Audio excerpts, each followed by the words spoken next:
예, 신율의 뉴스 정면 승부 2부 시작하겠습니다. 오늘 2부 여론을 바르게 읽는 라디오. 저는 이 약칭을 볼 때마다 정말 우리 제작진들이 장명에 뛰어난 소질이 있구나라는 것을 매번 느끼게 됩니다. 여론을 바르게 읽는 라디오 여봐라 시작하겠습니다. 오늘도 함께해 주실 두 분 말씀드리죠.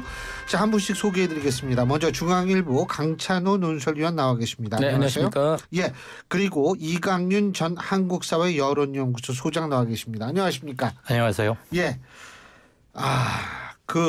요새 이제 소장님, 네. 이제 앞으로 더 많이 나오죠, 이 여론조사. 그렇죠. 점점 더 많이 나오죠. 그럴 수밖에 없죠. 그죠? 네. 예. 그러면 최근에 발표된 차기 대선 주자 선호도 조사 결과 몇 개 좀 짚어볼까요? 예, 우선 최근에 나온 거 두 건 한번 간추려 볼까요? 리얼미터가 에너지경제신문 의뢰로 지난 16, 17, 18일 3일간 조사했습니다. 1,504명 대상으로 했네요. 보통 1,000명보다 조금 크네요. 직함 없이 말씀드리죠. 이재명 전주보다 1.4%포인트 올라서 50.2%. 상징적 숫자이기도 한 50이란 숫자를 처음 넘어섰습니다. 다음 국민의힘의 김문수 12.2%. 지난주 대비 역시 1.3%포인트 소폭 상승했고요. 다음 한동훈 8.5%. 국민의힘 홍준표 7.5%. 그리고 나경원 4.0%. 안철수 3.7%. 그리고 개혁신당 이준석 3.5% 순입니다. 다음 갤럽이 15, 16, 17, 3일간 그러니까 조금 전에 불러드린 리얼미터 거보다 하루 빨랐죠. 유권자 1,000명에게 물었습니다. 장래 대통령감 누가 좋으십니까? 이재명 38%. 그리고 국민의힘의 세 사람 홍준표 한덕수 대행은 아직 국민의힘은 아니죠. 정정합니다. 네. 홍준표, 한덕수, 김문수 이 세 사람이 동일하게 7% 마크했습니다. 그다음 한동훈 6% 그리고 이준석 2% 순입니다. 그런데 갤럽은 우리나라 여론조사 기관들이 하는 모든 조사에서 유일하게 주관식 응답을 허용합니다. 그러니까 자유응답이죠. 네, 선달을 불러주고 누구가 적합하냐 여기서 누구를 고르세요가 아니고 선생님은 누구를 꼽으세요. 그러면 자기가 원하는 사람을 아무나 다 됩니다. 박경영이 될 수도 있고 임꺽정이 될 수도 있습니다. 이강윤이 될 수도 있는 물론이죠. 예. 이렇게 해서 모아진 사람들이니까 다른 것과는 조금 다르다고 의미를 부여할 수 있겠고요. 제가 지금 말씀드린 것은 좀 더 자세한 사항은 중앙선관위 여론조사심의원회 홈페이지 보시면 되겠습니다. 야, 근데 제가 요거는 미리 말씀을 드릴게요. 저희 4부에서 나경원 의원과 인터뷰를 했는데 저희가 4부 걸 미리 녹음을 했어요. 네. 이분 일정 때문에. 그런데 이제 6시 반이면 이게 나올 거 아니에요, 결과가. 그죠? 네, 네. 근데 이제 4부에서 제가 인터뷰하는 과정에서 나온 얘기인데 7시께 나온다고 한대인데 이거 뭐 하여간 이거 여러분이 헷갈리실까 봐 제가 미리 말씀을 드리는 거예요. 뭐 6시 반에 나올 수도 있으니까. 요새 국민의힘은 뭐 진짜 그냥 왔다 갔다 하니까. 근데 이 한덕수 출마론에 대해서 여쭤봤었거든요. 근데 한덕수 권한 대행이 나오긴 나옵니까? 어떻게 보세요? 전 나올 가능성이 있다고 봅니다. 한덕수 대행이 관련 질문에 모두 노코멘트라고 하거든요. 근데 원래 공무원이잖아요. 공무원이라면은 원래 정치할 거냐 안 할 거냐. 외교관도 했잖아요. 외교관도 공무원이거든요.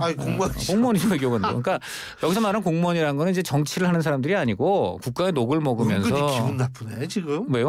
아니 외교관도 공무원이라고 그러니까 어제가 한 방 먹은 거 같아요. 아니 외교관 공무원 맞죠? 네. 외교관 대통령도 공무원인데요. 그렇죠. 아니 그러니까 이제 결정적인 것은 외교관은 대통령하고 외교관이 공무원인데 타이는 대통령은 선거로 당선된 공무원이고 외교관은 그냥 한마디로 그냥 저 국가 월급 받고 시험 봐서 타는 외교관이에요. 노코멘트라고 얘기를 하면 그거는 예스로 받아들여야 된다는 얘기가 있잖아요. 그 당연하죠. 공무원이건 외교관이건 이런 민감한 질문 노코멘트라는 거는 원래 기자들이 볼 때는 어느 정도는 돌아가는 얘기가 맞구나 하는 거지. 그 돌아가는 얘기가 전혀 사실이 아니면 아주 강력하게 부인하거든요. 원래 그게 공무원들 속성이에요. 근데 지금 노코멘트 내지 이도 아니고 저도 아니다 뭐 이러지 않습니까? 아니면 질문 자체를 배제한다 뭐 이런 얘기도 지금 있고 거부한다. 이런 반응들은 그것이 전혀 사실이 아니라고 딱 부러지게 거부하는 일반적인 공무원의 어떤 그 대답 그건 전혀 다른 것이죠. 그러니까 이것만 봐도 우선은 가능성이 있다고 봐야 될 것이고 그다음에 이제 국민의힘 지도부를 이렇게 접촉해 보면 그 은연중에 한덕수 카드가 그나마 제일 승산이 있다라고 이렇게 생각을 한것 하는 같아요. 것들이 다 이렇게 드러납니다. 예. 취재를 해보시면. 네, 그렇습니다. 아무래도. 네. 아니, 우리 저 강찬원 논설위원은 저 주미 특파원까지 하셨던 분이라서 굉장히 뛰어난 언론인 취재력이 탄탄하신 분이에요. 아유, 아닙니다. 아 진짜예요. 네. 아니 근데 어떻게 출마를 하실 거라고? 가장 화두가 이건 건 맞고요. 여론조사에서도 굉장히 파괴력을 보이는 예비 후보인 건 확실합니다. 예. 55년간 공직에 있었던 관성으로 보자면 아하. 저는 간발의 차이로 나오지 않을 것 같고 한 총리의 국회 대정부 답변 과정이나 그동안의 정치적 워딩을 자제하지만 어쩌다 하는 것을 살펴보면 예. 비민주당 비이재명 정서는 꽤 강한 것으로 읽힙니다. 그리고 특히 계엄 이후에 자신의 직분과 책임 범위 안에서 행동했던 것을 보면 저는 나올 가능성이 조금씩 커지고 있는 게 아닌가. 그래서 not decision making 뭐 어떻게 FT하고 그런 얘기를 했던데 발표를 아직 안 하고 있는 게 아닌가. 저는 그런 감이 조금씩 듭니다. 근데 소장님도 저기 그 주요 언론사 저 부장 출신이시고 취재를 많이 하셨을 거 아니에요. 부끄럽습니다. 아니 부끄러운 게 아니라 계시는데요. 여기 네. 계신 분들이 제가 왜 이 얘기를 하냐면 그냥 이 구력이 있는 분들이 아니에요. 우리 청취자 여러분 이걸 아시면서 좀 들었으면 좋겠다. 그래서 제가 말씀을 드리는 건데 한 말씀만 예. 첨언 드리자면 예. 어차피 지금 초점은 한덕수 총리 거추니까 범보수 후보권에서는 팽창력이 가장 있는 게 아닌가. 그렇게 보세요. 네, 기존의 아하. 국민의힘에 거론되는 후보들이 한두 가지씩의 내란 관련 직간접의 약점이나 그런 게 있다면 예. 한 총리 한 권한대행은 그것으로부터는 조금 그들에 비해서 상대적으로 조금 프리핸드인 것 같기도 하고요. 지금 아직 여론조사에서 본격적으로 넣지 않았는데 몇 % 잡히거든요. 그걸 본격적 상수로 넣고 조사하면 좀 커질 거예요. 리얼미터 아까 말씀하신 한덕수 권한대행이 없더라고요. 거기는. 그렇죠. 거기는 아직 넣지 거기는 않았어요. 넣지 않았으니까. 네. 네. 아니 아까 소장님께서 말씀하신 것처럼 누가 그러더라고요. 이게 자유응답으로 할 때 몇 퍼센트 뭐 예를 들면 4% 나왔다. 근데 이 선다형으로 하면 훨씬 더 많이 나온다는 거예요. 다르죠. 그렇겠죠. 당연히 그렇다고 그렇습니다. 그러더라고요. 네, 네, 네. 예. 근데 이제 이 1차 컷오프가 통과될 예정인데 좀 있다가 이제 제가 볼 때는 6시 반이면 한 40분 50분 정도면 발표할 텐데 네. 어떻게 보세요? 그 국민의힘 경선이요. 예, 예. 네. 뭐 빅3는 이미 결정이 됐고요. 그리고 이제 안철수 후보냐 나경원 후보냐 요 마지막 그 네 번째 스팟 여기서 이제 누가 되느냐겠죠. 아무래도 예, 누가 되는 건데 이미 그런데 나경원 지금 후보를 인터뷰를 녹음. 아니. 네. 이게 무엇을 의미해? 이미 그 신율의 이미 이 신스트라다무스. 언론인들이요. 이게 항상 직업상 의심을 하거든요. 아 이게 뭐가 있나 뭐 이렇게. 네. 근데 그런 건 아니고요. 네네. 아유 제가 솔직히 말씀드릴까요? 아니 그 대선 예비 후보 섭외하느라고 아주 저는 머리가 빠져요. 네, 그러시겠죠. 근데 뭐 그래도 오늘이라도 해주시겠다 그래가지고 오늘 한 거지 뭐 딴 거는 없는데 어떻게 보세요? 4명. 예, 김문수, 한동훈, 홍준표까지는 이견은 없는 것 같고요. 그렇습니다. 나경원 아니면 안철수냐인데 그렇죠. 지명도는 안철수가 직함 빼겠습니다. 예.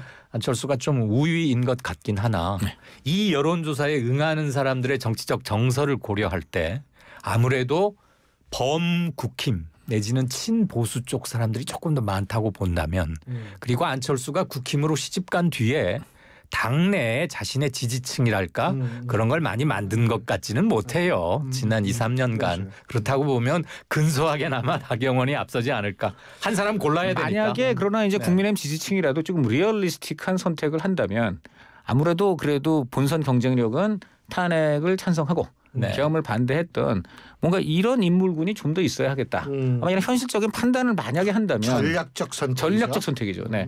그게 마지막으로 한번 작용할지 저는 신락 같은 한번 그런 부분에 한번 기대를 걸어보기도 합니다. 그게 올바르고 합리적인 정치적 행동으로 보이는데 한 명을 고르라고 하면 조사 대상자들이 그 고민을 많이 할 겁니다. 그런데 그러겠죠. 지금 4명을 고르는 거고 좋은 1인 표현이시네요. 2표가 아니에요. 그래서 내 표가 어디로 가는지 그다음에 전체적인 구도 누구한테 많이 가는지를 사람들이 어림을 잘 못 잡는 것 같아요. 그렇습니다. 근데 천하람 의원은 뭐라고 얘기했는지 보셨어요? 나경원 의원이 4위 안으로 들어간다면 네. 김문수 후보가 1등할 것이다. 이 예언을 어떻게 보세요? 그 얘기 했더군요. 아마 천 의원은 그쪽 출신이니까 네, 그 사람들의 정치적 네. 결을 읽어내는데 뭐가 조금 나름대로의 독법이 있긴 할 겁니다. 그런데 저는 기본적으로 김문수 후보의 팽창성을 그렇게 높게 보지 않기 때문에 천 의원의 그 예측에는 크게 동의는 하지 않고요.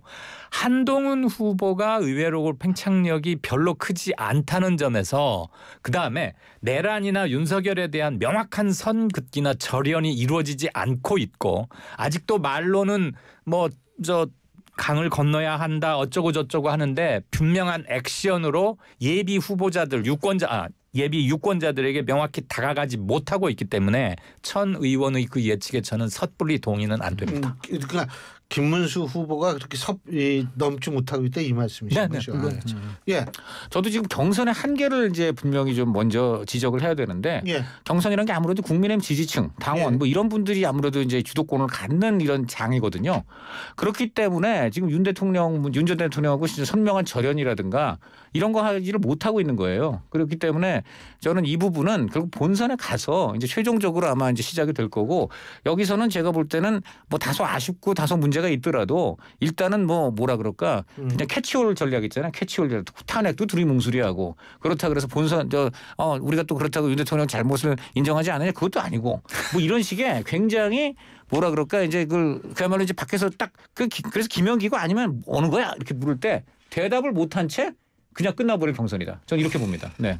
그러니까 네. 또 김이 빠져버리고 예선 전에 예선 같잖아요. 지금 느낌이. 거기다가 지금 가장 큰 건 역시 한덕수 대행의 문제거든요. 지금 누가 봐도 이거는 그냥 오픈 게임이에요. 그러니까 원래 본선은 대선이고 본선 전에 예선인데 이건 예선도 아니고 예선 전에 오픈 게임에 불과하다.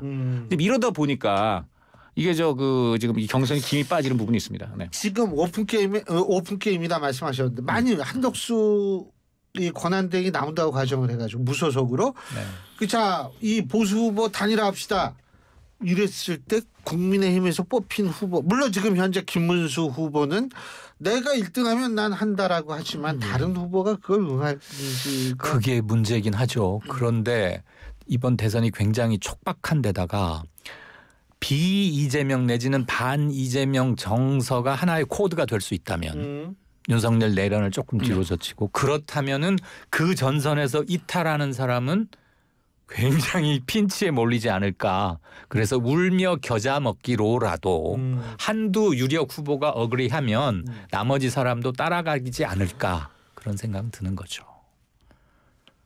이준석 의원도 그렇게 될까요? 이준석 후보는 조금 다릅니다. 이준석 후보는 좀 논외로 하고 일단은 지금 그래도 그 중요한 역할을 할 수 있죠. 그건 나중에 또 그렇게 할 수도 있습니다. 예. 근데 일단은 지금 그 이준석 후보는 좀 더 이제 대선이 아주 가까운 시점에서 마지막 순간에 어떤 변수가 될 수 있을 것 같고요. 변수가 된다면 시점이 그때일 것 같고 지금의 핵심 변수는 결국은 이제 한덕수 대행이 나온다고 가정할 경우에는 국민의힘에서 경선에서 1위를 한 후보가 한덕수 대행하고 어떻게 단일화를 할 것이냐. 그리고 이후 한덕수 후보 대행으로 단일화가 될 경우에 그러면 한덕수 대행에 또 붙는 세력이 어떤 세력이 될 것이냐. 이런 것들이 제일 중요한 지금의 이제 관측 포인트가 될 것 같습니다. 네. 그렇고 지금 좀 전에 아주 중요한 지적을 하셨는데 선택 압이 압력이 굉장히 강력할 거예요. 어차피 이제 국민의힘이라는 이 집단이 이제 지금 보면은 딴 건 모르겠는데 이재명 집권만큼 막아야 된다. 아마 이제 요거 하나 갖고서는 이번에 대선을 치를 수밖에 없는 상황에 몰릴 텐데 그럴 경우에 과연 한덕수 대행이라는 나름의 어떤 가능성 있는 카드에 대해서 본인들이 어떤 태도를 취할 것이냐는 그거는 후보 개개인의 어떤 입장을 이미 넘어서는 문제가 될 것이다. 저는 그렇게 좀 생각이 됩니다. 네. 민주당은 어대명 아니겠어요? 어차피 대선 후보는 예. 이재명이니까. 네.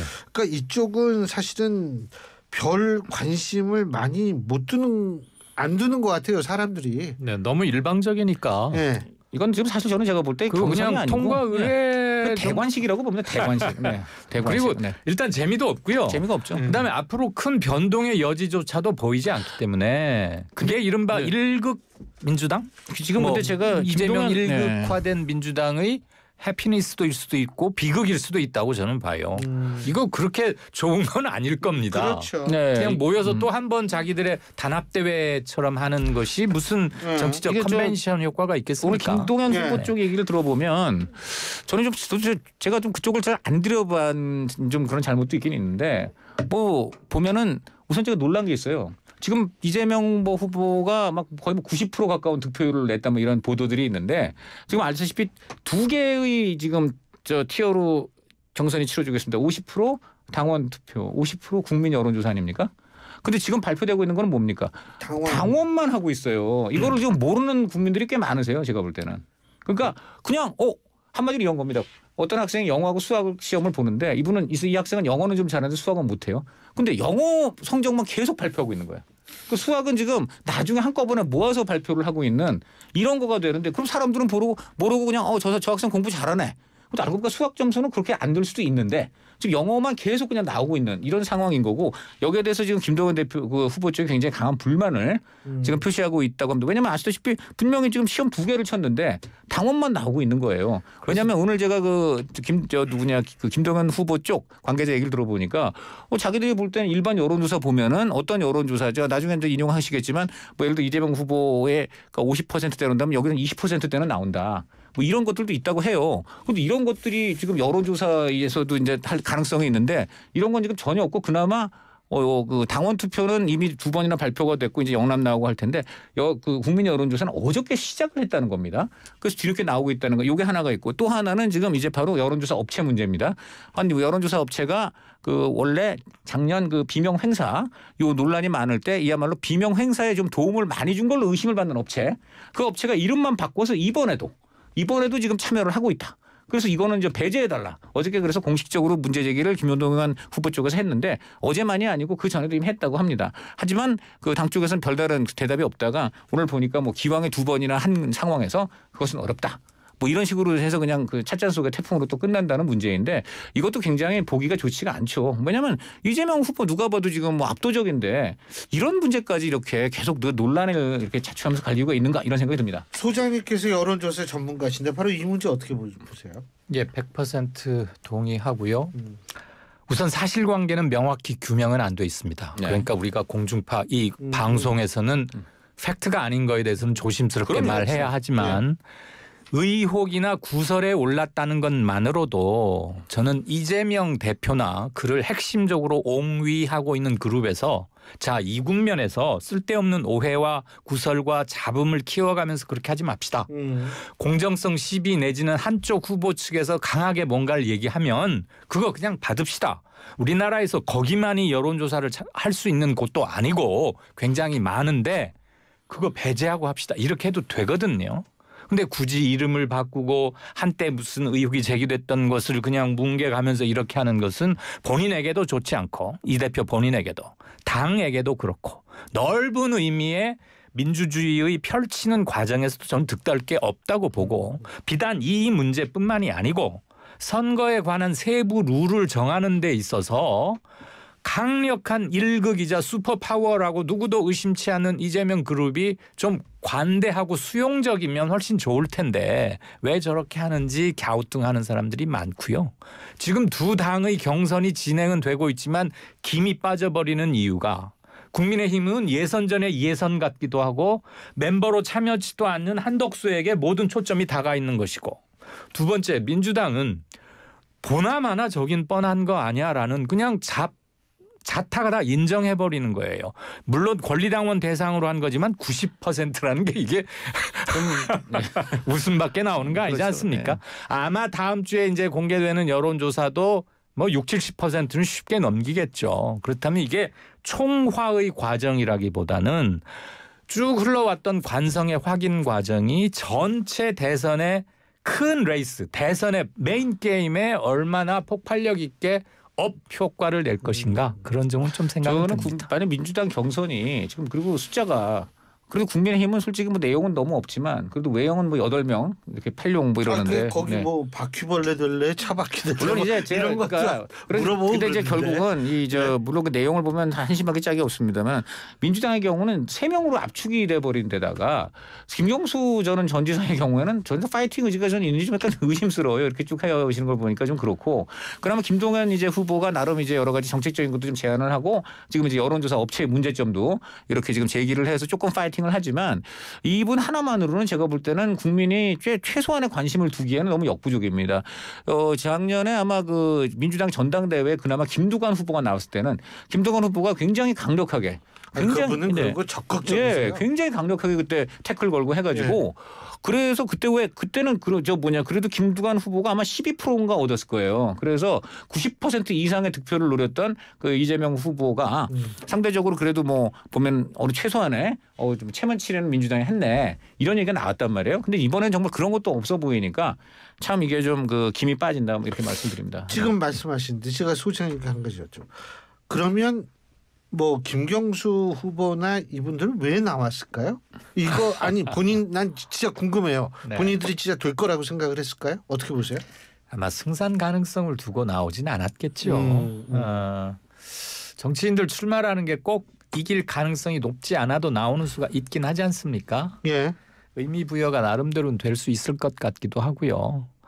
이번 경선을 함께 한 것이다. 그냥 뻔하니까 나도 안 할래. 그래서 혼자 독주하게 하는 것보다는 모양상 그럴 수도 있을 것 같긴 하고 솔직히 말하면 왜 나왔는지는 제가 직접 묻지 않아서. 가장 큰 이유는 아마 차기를 노린다. 뭐 이제 이런 게 크겠죠. 또 김동연 지사 같은 경우에는 내년 또 지방선거도 생각할 수도 있고 여러 가지가 있는데 근데 이렇게 지금 경선이 국민의 아무런 관심도 끌지 못하고 이렇게 되면 안 나오니만 못한 결과를 나올 수도 있다. 왜냐하면 뭐 보니까 그래도 파이팅해서 뭐 지기는 지겠지만 참 나름의 어떤 인상을 남겼네 이런 게 좀 있어야 되는데 현재까지는 그런 게 없다. 너무 민주당 선관위부터 저는 좀 문제가 있다. 한마디로 좀 군소 후보들이 파이팅할 수 있게 좀 이럴 때는 마케팅을 좀 열심히 해줘야 되는데 전반적으로 너무 그냥 이재명 후보 독주에 그대로 손을 들어주는 느낌이에요. 네. 김두관 후보가 출마 선언했다가 바로 2, 3일 만에 거둬들였잖아요. 네. 그리고 나올지도 모른다는 생각을 갖게 하는 박용진 이런 사람들이 그냥 아예 주저앉았었거든요. 네. 그래서 민주당의 대선 경선은 더군다나 이번 대선은 정확 한마디로 줄이자면 윤석열의 느닷없는 정말 이해가 안 되는 계엄 내란 때문에 치러지는 보궐선거입니다. 예. 60일밖에 안 돼요. 보궐선거란 말이 딱 어울립니다. 보궐선거예요. 강제 강제 종료당한 사람의 강퇴당한. 후임자를 뽑는. 그래서 60일밖에 안 된다는 촉박감이 후보들이나 관전하는 사람들이나 국민들이나 모두에게 압박감을 주기 때문에 정상적인 선거 행위라고는 보이지 않고요. 그러니까 모든 프로세스가 제대로 돌아갈 리가 없고 소통도 안 되고 있고 더군다나 슈퍼파워를 이미 형성해 놓은 민주당에서는 뭐라고 하는 순간 그냥 공격당해버리고 이상한 사람 취급당하는 거 아니에요. 그리고 대선도 실질적으로 마음속으로는 이미 결과가 어느 쪽으로 기울었다고 생각하는 사람들이 의외로 제법 있는 것 같아요. 그렇겠죠. 그래서 정상적인 선거라고 보기는 힘들다. 다만 몇 퍼센트의 표 차이로 승부가 나느냐. 그리고 얼마나 의미 있는 패배와 어떤 메시지를 어느 정당이건 지는 당이건 이기는 당이건 향후에 국가 재건 정상화 과정에서 어떤 메시지를 발신할 수 있느냐 정도인 것이지 정말 6월 3일 날 밤에 까봐야 승부를 알 수 있는 게임은 조금 아닌가. 지금 말씀하셨습니다만 사실 비정상적인 계엄 때문에 발생한 선거인데 그런데 윤어게인 신당은 뭐라고 보세요? 그거는? 저는 뭐 그거는 찻잔 속의 태풍에 불과할 것이라고 생각이 되고요. 이미 제가 볼 때는 우선 국민의힘 수뇌부도 그렇고 제가 볼 때는 저는 이미 태세 전환 다 들어갔다고 생각이 됩니다. 국민의힘 수뇌부에서 태세 전환이라 하면 끊기로 들어갈 수밖에 없어요. 왜냐하면 지금 뭐 좀 전에 이강윤 전 부장님께서 잘 지적해 주셨습니다만은 이번 대선이 왜 이렇게 조기에 해야 되는 상황이 됐습니까? 다 윤 전 대통령 때문이에요. 그러니까 윤 전 대통령의 책임을 국민의힘이 그걸 부인할 수가 없습니다. 그렇기 때문에 윤 대통령 그럼에도 불구하고 국민의힘이 공당으로서 뭐 선거에 이기거나 적어도 아니면은 그 당 지지층이 부여하고 있는 이재명 후보의 당선만은 막아라. 이런 거에 대한 그 어떤 요구에 대한 부응 이런 걸 생각한다면 그건 당연히 윤 대통령 잘못에 대한 책임 그리고 윤 대통령의 그 대선 개입에 대한 단절 이거는 그 당의 존재 이유와 그대로 연결되는 겁니다. 그렇기 때문에 저는 지금 경선 상황이라 윤 대통령 지지층도 이제 그 경선에 개입돼 있기 때문에 뭐 좀 어정쩡해 보이지만 어쨌든 경선이 끝나서 확정이 되는 순간부터는 확실하게 윤 전 대통령하고 그 단절을 할 수밖에 없다 이렇게 생각이 되고 그리고 한덕수 카드의 핵심도 사실은 바로 그겁니다. 좀 전에 잘 지적하셨는데 한덕수 대행의 가장 이제 그 다른 후보들과 다른 건 이분이 국민의힘 당적이 없어요. 국민의힘 사람이 아닙니다. 국민의힘은 이 계엄에 대한 책임을 져야 되지만 이분은 어쨌든 헌재에서 분명히 윤 대통령의 계엄에 대해서 뭐 방조하거나 도왔거나 이런 지금 혐의나 사실은 없다라고 판정을 받은 이제 그런 분이기 때문에 그것이 굉장히 중요한데 그래서 결국은 이분이 만약에 국민의힘이 택하는 카드가 된다면 저는 국민의힘 소속이 아니고 범국민 개헌 개혁 뭐 이런 그 연대의 아마 그 국민 후보로 나오면서 여기에 국민의힘 경선 당선자가 들어오는 투탁하는 그리고 여기에 또 이제 저 비명계 민주당 쪽에서 이제 이탈한 비명계 이런 분들 뭐 이낙연 전 총리 이런 분들 이제 거론되고 있는데 이제 이런 분들이 함께 연합을 해서 일종의 개헌을 이제 고리로 한 개혁 연정 그리고 아마도 임기를 아무리 길게 해봤자 3년으로 끝내겠다. 그래서 3년 뒤 총선까지 개헌을 완료하고 그때 총선 대선해서 70을 열겠다. 나는 그때까지만 하는데 그때 분명한 거는 개헌을 위한 연정 정부지 국민의힘 정부가 아니다. 아마 이러한 그렇게 나게 될 것으로 보입니다. 이게 저는 좀 새로운 시각인 것 같아요. 어떻게 평가하세요? 신 교수님께서도 물론 정통하시고 일가 사견을 자제하시느라고 사회자니까 그러시겠지만 저는 방금 강 의원께서 앞으로 펼쳐질 수 있는 가능성 중에 제일 유력하고도 중요한 변수를 짚어주신 것 같은데 이른바 반명 텐트라고 하는 거. 그렇죠. 그게 현실 가능성이 얼마나 있을지는 솔직히 모르겠어요. 근데 정치라는 게 원래 기계 공학하고 좀 다른 거 아닙니까? 그렇죠. 그래야지 또 맛이 있죠. 안 될 것 같은데 되기도 하고 누가 봐도 돼야 하는데 안 돼버리고. 그렇죠. 뭐 대표적인 게 87년에 김영삼, 김대중 양김 단일화 했었어야 되는데 안 못해서 노태우가 집권했듯이. 또 6.29도 그때 살 생각하기 어려웠죠. 멀리 거슬러 갔나요? 그렇죠. 이번 같은 경우도 DJP도 마찬가지죠. 그랬죠. 노무현, 정몽준도 그랬고. 그렇죠. 자, 반명 텐트가 저는 정서적으로나 이론적으로는 꽤 가능성은 높다고 봐요. 그게 윤석열의 느닷없는 내론 때문에 지금 갑자기 뭐 번갯불에 콩 부어 먹는 것처럼 막 요리를 동시에 2개, 3개 팬을 한꺼번에 불에 올려놓으니까 헷갈리는데 시간을 줬으면 몰라 차분해 풀렸을 거예요. 그런데 지금 너무 촉박하지만 모든 여론조사나 돌아가는 판세에서 국민의힘으로는 누가 나와도 안 된다는 게 명약관화해지면 마지막으로 라스트 초이스를 한덕수로 잡고 그러면 한덕수와 묶일 수 있는 연대의 끈의 이론적 배경은 하나 필요한 거 아닙니까? 그걸 반명 텐트로 잡는 거겠죠. 개헌을 고리로? 네, 개헌은 중요한 고리가 될 거고요. 네. 이낙연 전 총리가 저는 합류할 가능성은 대단히 높다고 보고 이른바 민주당에 지금 얼마나 남아있는지는 모르겠어요. 반명 또는 비명 그리고 그들이 얼마나 세력화가 될지는 모르겠지만 기존에 나와 있던 사람들 플러스 현재 잔존 1년 그다음에 국민의힘에서도 극우 파시스트적인 성향을 보이는 사람들을 도려낸 개혁보수나 이런 사람들을 아우르는 게 반명 텐트로 만약에 된다면 아주 촉박하지만 꽤 여론은 크게 움직일 가능성이 아주 높다. 그래서 지금 나오는 양상과는 매우 달라질 수 있다. 그러나 반명 텐트라는 거대한 텐트를 만들기에는 넘어야 할 산이 많아 보인다. 엄청 많죠.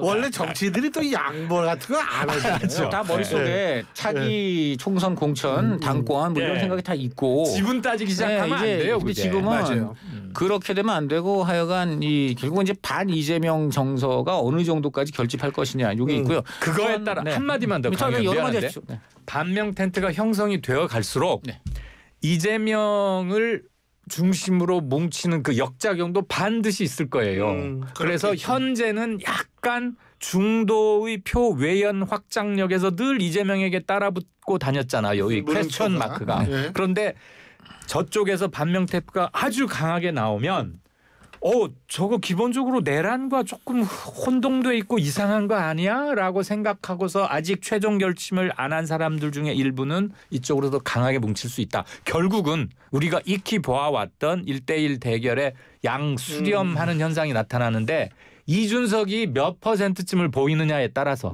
2, 3%라면 저는 큰 의미 없고요.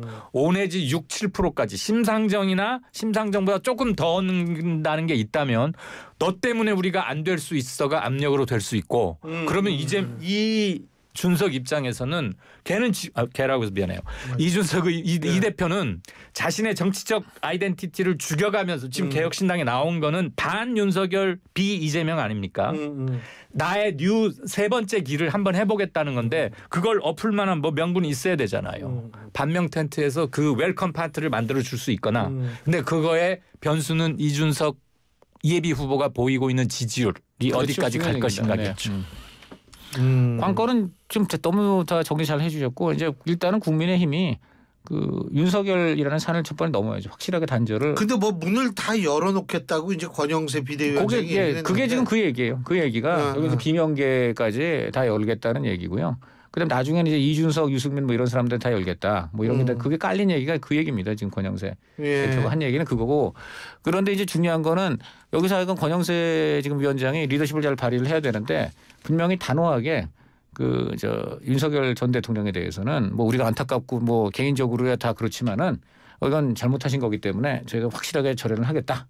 이렇게 지금 해야 됩니다. 저는 이걸 하지 않으면은 그러니까 지금 말한 모든 반명 텐트의 그 설계도는 물거품이 된다. 그렇죠. 아, 그분 뭐 사진도 이렇게 찍고 그러잖아요. 뭐죠? 그 신당 하시는 분.